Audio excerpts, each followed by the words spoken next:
A magyar és a francia közvetlen értékesítés volt a témája annak a konferenciának, amelyet a Magyar Nemzeti Vidéki Hálózat és a Vidékfejlesztési Minisztérium a francia intézettel közösen rendezett október 4-én Budapesten.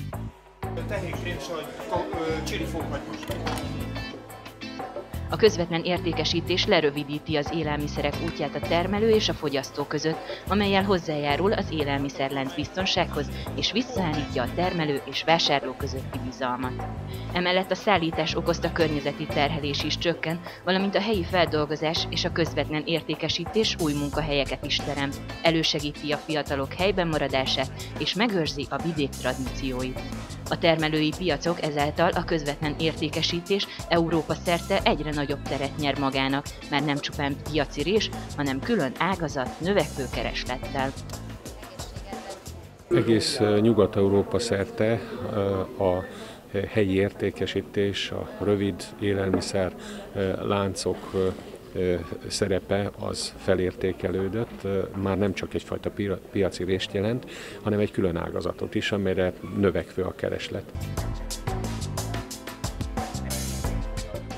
A konferencián francia és magyar tapasztalatok bemutatásával és elemzésével a résztvevők rálátást nyerhettek a közvetlen értékesítés előnyeire, de beleláthattak a nehézségeibe, buktatóiba is. A Vidékfejlesztési Minisztérium elsősorban jogi, de a szükséges anyagi háttér biztosításával is támogatja, hogy az országban minél több helyen jöjjön létre termelői piac.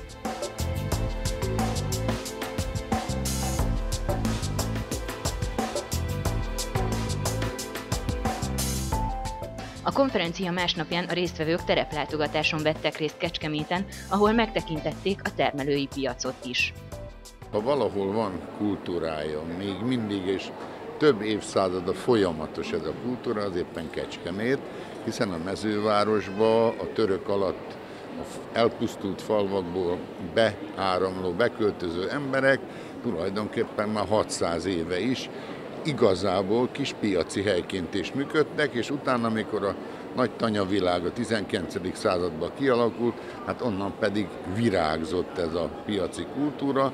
Ez ugyan visszaesett az 50-es, 60-as években, de mikor a háztáji gazdaságokat megengedték, azóta újra van. És most egy különös kísérlet folyik itt, hogy ezt igazából helyreállítsuk ezt a kultúrát, a Vagi Béla vezetésével, a helyi őstermelők, akik ide a saját terméket szállítják, kis névjegyet kapnak, ezzel illusztrálva, hogy ők ma is ugyanolyan hagyományos, kulturált módon hozzák, mert hogy mit jelent ez a kultúra? Ez azt jelenti, hogy a termelési kultúrával is kapcsolatban áll, a piacon elhelyezett áru agyusztálásával, szépségével is, megjelenésével, a gasztronómiai kultúrával is összefüggésben van, és úgy gondolom, hogy ez együtt jelenti a piacot.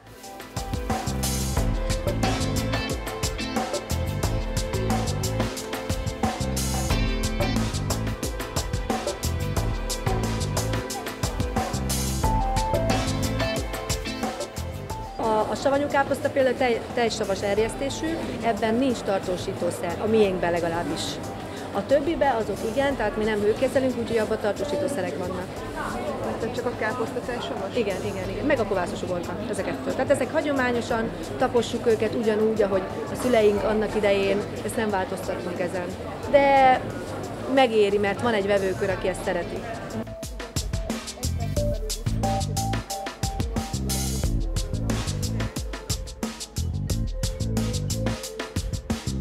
$650 van most otthon, és annak a tojását egy olyan 80-70-80%-on tojnak, és annak a tojását hordom el, naponta járok.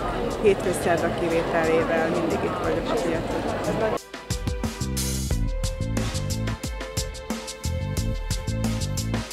Teljes mértékben bio, mivel édesanyám csinálja egy külön tanyánkon, ahol körülbelül 100 kecske van, ebből olyan 35-40 a fejős, amelyekből minden nap készít kecsketért és kecskesajtot.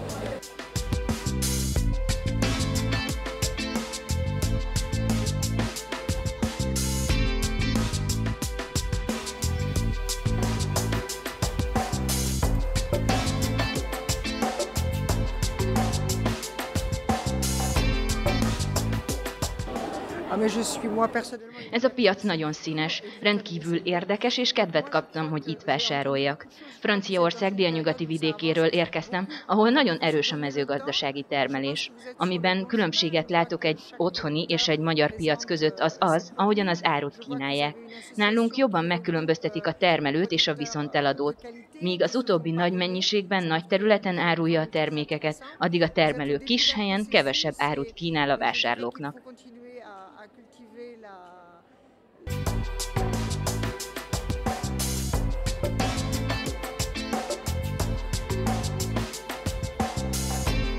A kecskeméti piacot követően a Kujjáni tanyát is megtekintették a látogatók, ahol lehetőségük volt helyi termékek kóstolására is.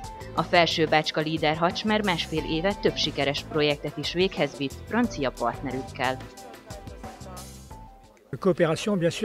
Mindig szívesen jövök Magyarországra. A Líder együttműködésben megtaláltuk a számításunkat. Az itteni viszonyok nem mindig egyszerűek, de a helyi termelőknek, az ágazati szereplőknek és az önkormányzatoknak meg kell tanulniuk együtt dolgozni, hogy közösen sikeres projekteket vihessenek véghez. Szerintem a rövid értékesítési láncok lehetnek azok a kitörési pontok, amelyek segítséget nyújtanak a helyi termelőknek.